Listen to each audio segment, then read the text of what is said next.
amounted to 12,155,530.86. Ma'am, when you say inflow, does this include what was taken out and then put it back in? Yes, that's the balance. Yeah, but Inflow, what they come in, outflow would be they go out. yes. What I wanted to clarify, ma'am, without having to do the computation by myself is at any, like Senator Lacson in his computation, he said on December 2011, he computed a total of 3 million that was withdrawn by the Chief Justice, meaning that he had at least $3 million at that time.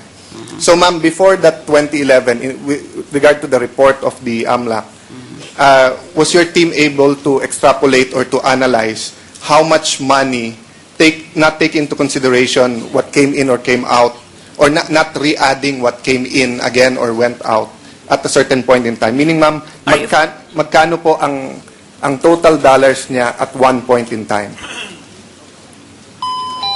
I think that would be difficult, Your Honor. At one point in time, it would depend on the time. Let's say 2003, 2004. No, at any point in time, the most number of dollars, ma'am. My point is coming from the Chief Justice is saying that mali, and the report was dinagdagan or added. I don't want to speak for him, but he's making it appear na malayo sa $12 million ang pera niya doon. Para bang nag-double counting. So, did your office have any findings? Yes, we made sure that there would be no double counting, yes, Mr. Senator, because indeed in the data there are second or, yes, or triple or quadruple entries, so, ma'am, which are of the same amount, which are transacted on the same day, but let's say 100,000 is deposited to that side. Yes. Then it's taken out. It goes to that side. Yes. Then it goes the same on the same day. That same amount goes out to another account. Okay, ma'am. Then it let me try goes to to clarify this account, but it ends there. So that Okay, is the one included in the computation. So that's what you meant, ma'am, by fresh funds, meaning it was there at that point in time. But so at any point in time, he had $12 million. Is that the correct understanding? Meaning, ma'am, how much did he own? Covered transactions. That's Covered. Actually, the question seeks to elicit a statement about the float. You see, there was a bank deposit account made, and there were withdrawals, there were deposits. At any given time, this money is put in different investment accounts. That is what normally called in the investment field, there's a float of the depositor. So that will be the function of the people who will analyze this whole thing. How much at any given time was the float of the respondent, if he had any float of investment, and all of these are assets that ought to have been included in the SALN. So, proceed. I think the Senate President asked it more clearly. So if I may use the word, how much was the float at... I'm sorry, Your Honor. Ma'am, I think the Senate President put it more clearly. Magkano po yung float at one point in time or any point in time? How much was the money in dollars? I want to know if your office made an analysis. I understand that ang binigay po sa inyo ay transactions. Hindi binigay sa inyo kung magkano ang pera niya at a certain point in time. So, what's the analysis together with the COA? At one time, there was a withdrawal in the amount of 1,797,722.54. Okay. Second question, ma'am.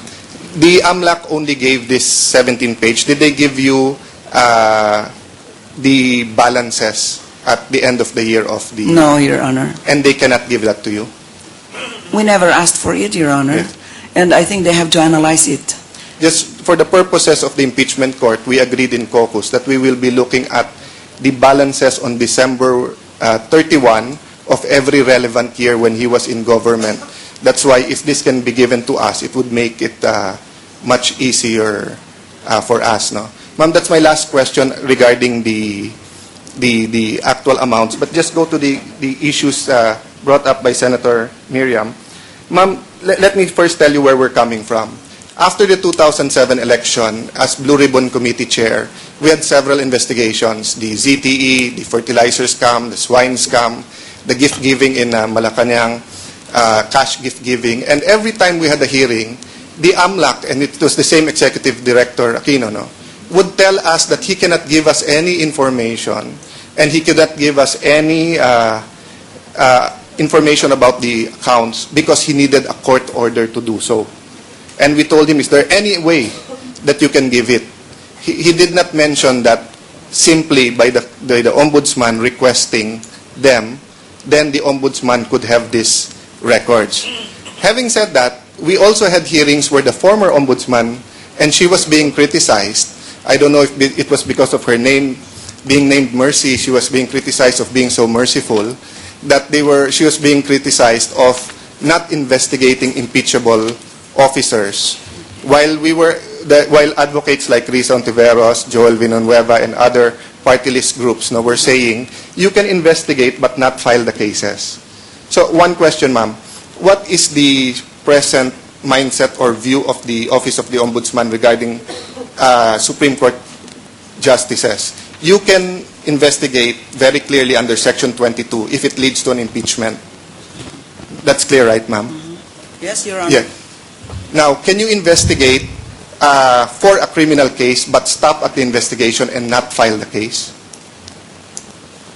I think the phraseology of the law is that if an impeachable officer is being faulted for a criminal law, the law says, for a criminal offense, the law says that you have to wait for the termination of or the retirement or the resignation or the termination of service before you can file a criminal case. That's what the law says. And as a former Supreme Court Justice, that's important for judicial independence because you do not want losing litigants or people who want to pressure the courts to go to the DOJ or the Ombudsman and ask them to investigate justices while this is going on, right? Yes, Your Honor. So the question is, ma'am, it seems like it is a new interpretation to interpret the waiver in the, and if I may be allowed to read it, no, the waiver in the SAL-N, which states that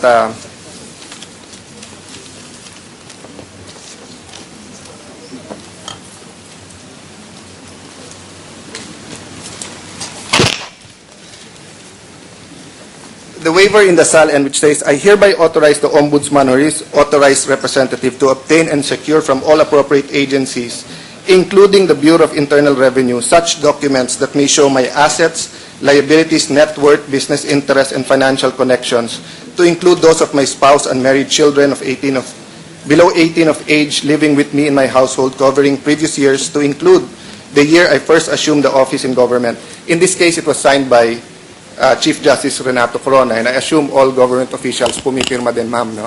Yes. Kaya ko po sinasabing bagong interpretation, kasi dati, yung mga previous ombudsman, ma'am, BIR lang ang tinitignan o ibang agencies, pero yung AMLAC, hindi nila kinukunan at sinasabing confidential kasi yung bank accounts. To prove my point, for the last 20 years, if you look at the congressional archives, napakaraming bills dito, one of them kay Senator Lacson, to amend either the bank secrecy law to exclude public officials, or I think Senator Escudero, myself, we're working on bills that will amend the SAL-N form to include waiver sa bank accounts. And if you remember, ito yung challenge ko kay First Gentleman dati, I'll sign a waiver sa bank account ko, mag-sign din kayo ng waiver ng Presidente Arroyo sa bank account nyo. But with the present interpretation now of your leadership, don't get me wrong, Mama, I agree with it. I agree in a progressive way of fighting graft corruption. But I just want to assure the public that there will be balance and safeguards here. So, ma'am, can I clarify? So, the interpretation now of the Office of the Ombudsman is because of this waiver, taken together with your powers under the Constitution, you can simply write to AMLAC and ask them for information about their bank transactions, and it will be given to you. Is that correct, ma'am? Yes, Mr. Senator. To me, that's a consent That's a consent. on the part of the tax filer So, no need that to... is allowing the ombudsman to Yes. Sorry for interrupting, ma'am. seek. Mhm. So, no need, ma'am, to amend the bank secrecy law or the SALN law because all the ombudsman has to do is write them. And all the AMLAC has to do, on the other hand, is be very progressive that if a public official is depositing more money than what is in SALN, they can consider it a suspicious transaction even if it's below 500,000. They can make a report and give it to you. Mr. Senator, that's a debatable issue. Okay. I'd rather not give my opinion. I'm sorry about that, ma'am. Where I'm going to is this. There's been a lot of talk, especially in the media and even among senators, about the balance here. That you want an administration that goes after graft and corruption, but not only against the past administration or against their enemies. So I guess what I'm driving at is that with this interpretation, which again I say I support, will the Office of the Ombudsman have a protocol wherein, as you said a while ago, when the nature of the complaint calls for AMLAC to give you information, will it be an SOP, regardless if it is a foe or a ally of the present administration? I ask this, ma'am, with your record has been sterling in the Supreme Court, and I'm talking about all future ombudsman and the policy of the Office of the Ombudsman. So meaning, ma'am, whether it is the fertilizer scam, whether it's the ZTE past administration, or let's say 2 weeks from now, there's suddenly a scandal with one of the departments, no? And one of the USECs is being alleged to deposit 50 million in his bank account as a lagay from ganyan. Will this now be a practice of the Office of the Ombudsman to write the AMLAC and ask them to give you the information? For as long as there are leads that indeed these charges are meritorious, then we will certainly do that, Your Honor. Ma'am, just as last line of questions. May I request the gentleman to wrap up? Sir, may be allowed one last. Yeah. Proceed. If you read, ma'am, the AMLAC law, as you said, no, it's maybe I should have. I should ask the executive director of AMLAC because That's what right. you simply did is to ask him for it, and they gave it to you, no? But To ask for data for the data, that ma'am, have a bearing on the yes, financial transactions and related transactions. which is within your powers, and they did give it to you. But when we asked him,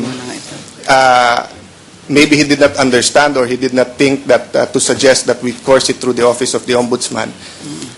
The thing, ma'am, is that there are prohibitions in law, including, for example, the bank secrecy. So, for example, ma'am, I signed a waiver in my SALN.